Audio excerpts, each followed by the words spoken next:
I'm dead serious. You could set your watch to Steve Kerr joining us on time, always. He is nice enough to join us once again here, live at 5 o'clock, brought to you by Xfinity. Stay connected, protected, and entertained. Steve, thank you for joining us. It's Damon, and for the first time ever, I get to introduce you to Allen Stiles, who is in for Ray Ratto today, and it's nice to finally bring you two together.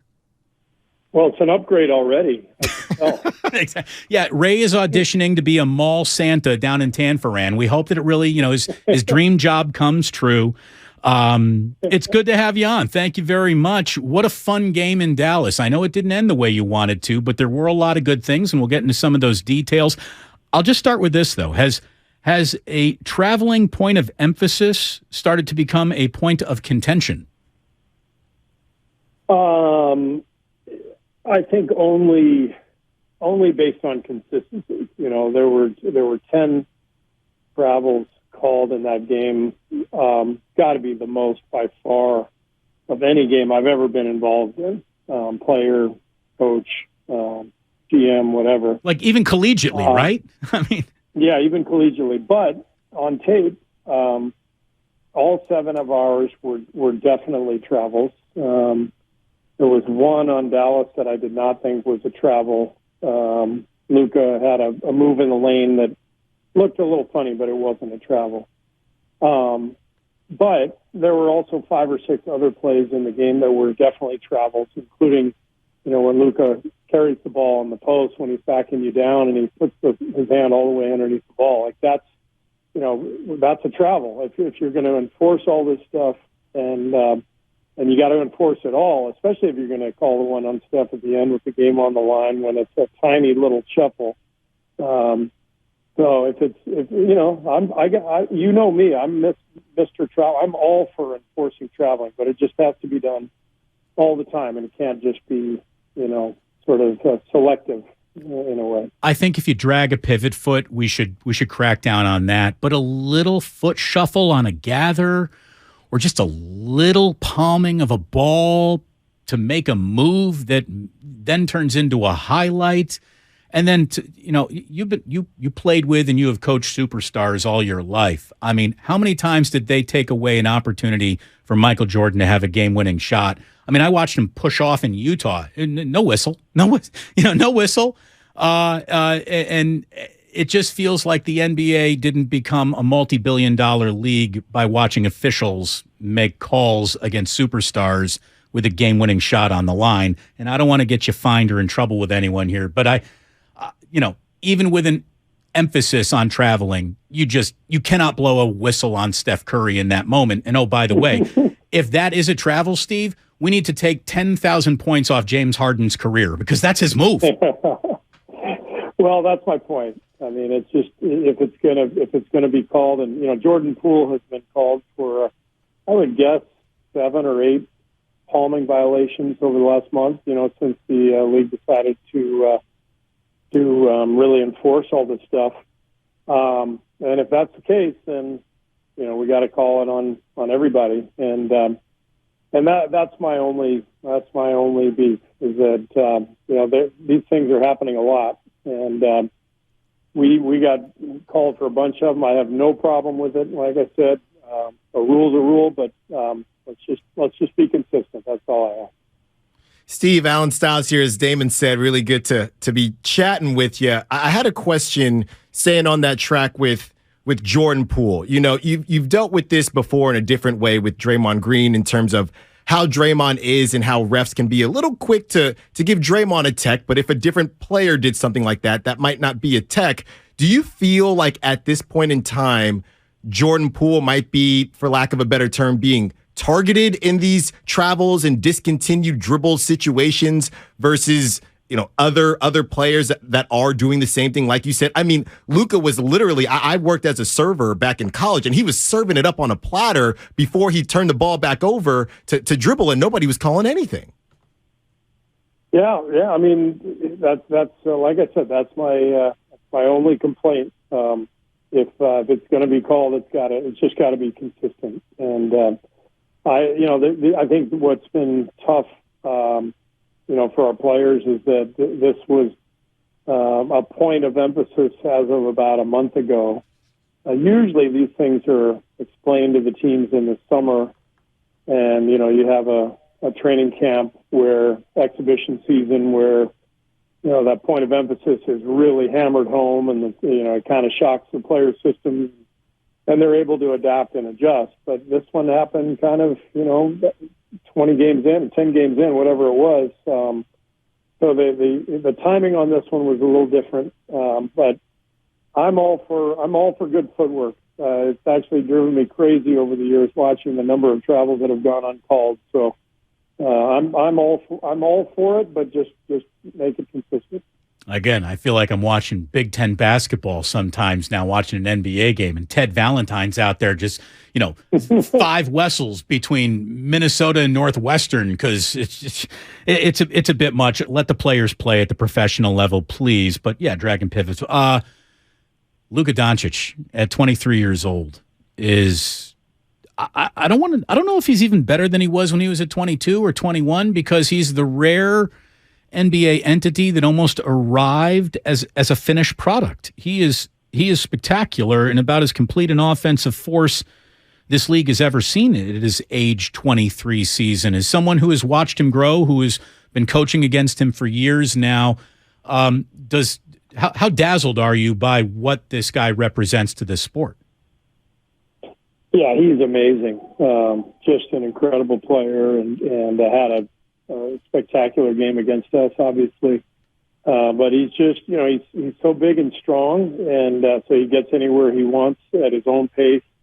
Game never speeds up for him, and then he's got that slingshot jumper, that he can shoot fading away, and you see it's almost impossible to challenge it. So just a phenomenal player, and great for the league. Exciting to watch. So he's going to be one of the marquee names for the league for the next decade. It feels like you really believe that your pieces are coming together now. Does it feel tangibly like you guys have turned a corner from the start of the year? Oh, for sure. But the exciting thing is I think there's still a ways to go from a ceiling standpoint. Our defense has been better. There's no question. Like over the last 10 games, we're better, but we're not where we need to be. We still, I don't think, are playing with enough of an edge for the 48 to really be good defensively. So I think we can get there, but we're definitely on the right track. Our guys are working, and they're doing a great job. We've been pretty consistent here over the last 10 games. We're putting together offense and defense and connecting the game well, and so I like where we're heading. Steve, on Tuesday night, the second unit really swung the game in that first half. Poole setting up teammates, Lamb made some shots. Kuminga playing great defense without fouling. His blocks were just all over the place. Has Draymond become the key to that second unit finding its legs? And also, can you talk a little bit about Draymond offensively in terms of the shots he's been making? I mean, it feels like Draymond pre-KD in terms of what he's been able to do offensively. Yeah, I think he's definitely the key to that second unit. He ties everybody together. He makes the game easier at both ends. On offense, he handles the ball quite a bit, which takes some pressure off of Jordan. He's one of the best screen setters in the league, so he frees guys up, and then he's one of the greatest defensive players of all time. So he's just going to make any group better defensively. So it just feels like we have a little more continuity and a little more connection. And I think you're right, Alan. I mean, the offense, when Draymond is aggressive like he's been, it takes our team to a different level. And I really like the way he's attacking the basket and, shooting the open three when it's there and really generating a lot of good stuff for us offensively. Steve Kerr with us here on 95.7 The Game. So you said that Jonathan Kuminga had played the best game of his career in Dallas, and as specific as you can be, because you mentioned he made a lot of plays that led to winning plays. Can you tell us specifically what is the biggest difference you see in how he's playing now from the start of the year? I think he's just not worried about having the ball in his hands, frankly. He's really locked in defensively. He understands that, his job is to play great defense both individually and as a team, and then just run the floor. this team is built around Steph and Clay and Draymond, and the pick and roll game, the ball movement, and if he just plays within that style like he's been doing, he's going to get, he's going to fall into 10, 12, 14 points just because he's so athletic and because the other guys attract so much attention. And so it's all a part of the process of JK just figuring out how to play with our group, but also just gaining experience as a really raw young player. So exciting to see it all come together. When you see it come together like this, Steve, and we know all the work that you put into it, it doesn't just happen overnight, but to the viewers, it might feel like that. Does it give you hope for the Moses Moody's and the James Wisemans in terms of them being able to continue to work hard and maybe the switch will go off for them as well and they'll be able to contribute and add to this team? Yeah, no doubt. I mean, I think what we're seeing here is a theme around the league. You've got young players who are really gifted, very skilled in a lot of ways, but just inexperienced. And, we just have a team that happens to be defending a title and has a lot of vets, and so there's no free minutes. So I think, what JK is showing is that, he's going to make a contribution, and I think there's no question both James and Moses can do the same thing. And with Moses, it really feels more like a numbers game than anything. He contributed last year. I mean, he's a young player with good feel and basketball IQ, and I just think his time is going to come. It's just a matter of the numbers, working out for him. And with James, he needs reps. He only had the 3 college games and less than half of a season with us in the NBA. So this is really good for him to be in Santa Cruz, getting a ton of reps, playing a lot, building some confidence, and getting that foundation underneath him. Could you tell us a little bit about your plan to return him to the NBA? Is there a benchmark of games you're looking at? Is it a style of play that you're looking out for him? Is it if he put up a 50 point, 30 rebound, 10 block night, does he come back automatically? Like, what can you tell us a little bit about the process that you hope he goes through? Well, in the NBA, everything is very fluid, and so we don't plan for long term. I mean, the plan right now is for him to play in Stockton tomorrow and Saturday nights, and then we'll reassess. And, we obviously have games tomorrow and Saturday, and you just don't know what's going to happen. So we'll reassess after these next couple games, and we'll figure out what we think the best course of action is. Go ahead. Yeah, so, Steve, Draymond made a point after the Utah game about the core being finished products and the young guys getting compared to them being unfair. It was really fascinating. The balance against winning and development, how do you think that's gone? I mean, the team has been playing a bit better, but should we pump the brakes a bit? Are you worried that maybe everybody sees a couple good games and now we forget that it is still a work in process, or are you feeling better about it as well? No, I feel really good about what JK has done the last few games. I think it's real progress. It doesn't mean that everything's going to just keep going up from here. There's usually ups and downs for every player throughout every NBA season, whether it's Steph Curry or a rookie. So I'm just excited about JK's approach, how hard he's working, how connected he is, and his awareness of what's needed and what's happening. And I'm excited about James and Moses and the quality of human beings they are and the talent that they possess.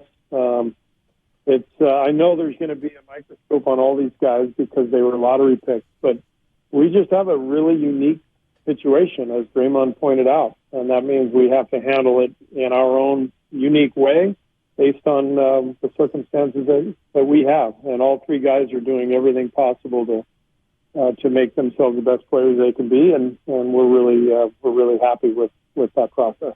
Got a 3-game homestand starting with the Bulls on Friday night. Do you still get a little lump in your throat when you see that uniform? Do you get nostalgic for the Bulls coming to town? Not really. When I go there, yes, just to be in the United Center and to feel that familiarity from being a player there. But when it's a road game and they're coming here, it doesn't feel any different from another team coming in. Have you had to move any practices or any meetings around to accommodate watching some World Cup games? Not yet. We'll see. We'll see what happens. Obviously, Saturday's game is really early, and we won't have a shoot around, so guys will be able to watch that one. But never know if we advance. There may be a shoot around that's called off. I know that you are a check the box soccer fan. I am assuming that the head coach of Team USA basketball is very much in the corner of Team USA, but there's always that other team.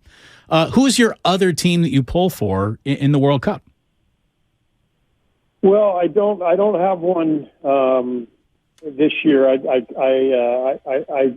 support the Egyptian team because I lived in Egypt for 3 years when I was growing up, and have a soft spot in my heart for that country. So, if they are able to make it out of qualifying and get to the World Cup, then I always pull for them. They're not in it this year, but gotta love the upsets and what's happened. I mean, Japan and Morocco advancing is just incredible. So I'm sort of pulling for both of those teams. Nice. Everyone loves an underdog. I didn't spend any time in Egypt, but as you do know, Steve, I spent 4 years in Bloomington. Did you see my Hoosiers last night against North Carolina? Oh, we're back, baby. Are you? Yes, we're back. Checking. And I'll just. I thought North Carolina lost 3 straight. So are the other 2 teams that beat them, are they back too? No, but I really like Alabama taking them to 4 overtimes to soften them up for us. We do appreciate that. I only bring this up because next weekend I'm going to Las Vegas for Indiana versus Arizona. Yeah. And I feel like we need like a little bit of a wager on this. And then I thought, what could I possibly do for you? Because I know what I would want to win. Can I tell you what I'd like you to put on the line? Sure. I want to hang with you in Paris and maybe even get to come to some Team USA practices when the Olympics starts. I told my wife, I said, we're going to Paris for the Olympics. In my life, I will never know at least the head coach and probably 2 players on the team. Like, I have to be there for that, just for that opportunity. Will you let me behind the red velvet rope should Indiana beat Arizona? I was thinking maybe I'd just wear an Indiana shirt, if they won. That would be a lot easier for me to handle. But I'll look into the velvet rope stuff for you. Is there anything I can do for you? I'm going to have to give that some thought. You give me next week off from the show? No, but I can limit this to 5 questions. That's the best I can do. Steve, thank you I get to pick the questions next week. Fair enough. Absolutely. Steve, you can interview me and Ray next week if he's back, and you can see how the Mall Santa thing is going for him. I love it. Thank you, Steve. All right, guys. Have a good night. Always great to talk to you. Steve Kerr here on 95.7 The Game.